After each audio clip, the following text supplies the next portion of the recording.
Ay, kauban rin nagbaktas, no? Bawal magsigarilyo diri sa ano. Ang oras karon kay alas 7 na, no? Ang punta kay pagka na ko na sing kuban dito mo.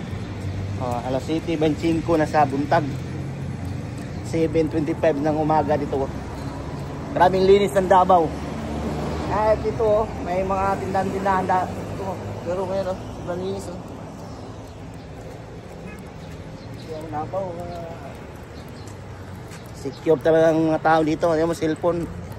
At kagabi nga, yung kagabi, nakita ko may cellphone. Hindi man lang nag-ano. Kung Maynila yun, wala na, takot na. Ay, huwag ka Manila. Oo. Yes.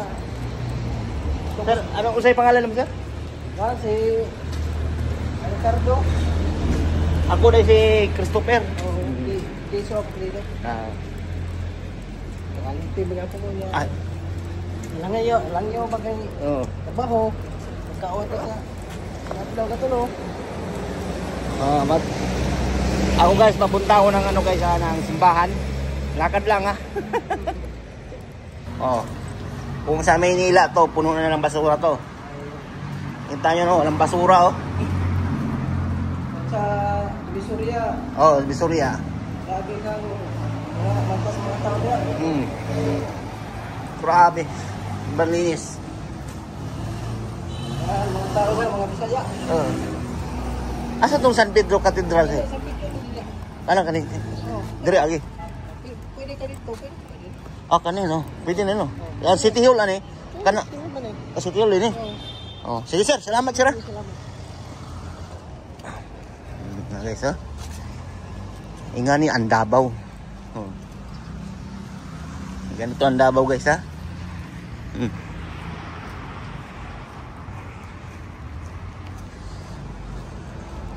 Ito yung City Hall ng Davao, City Hall oh.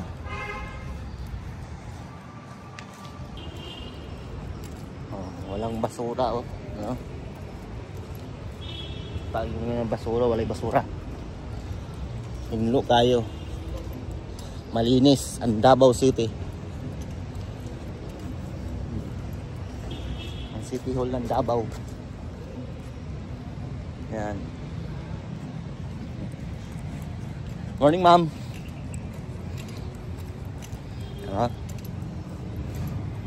Grabe ka hinlo oh.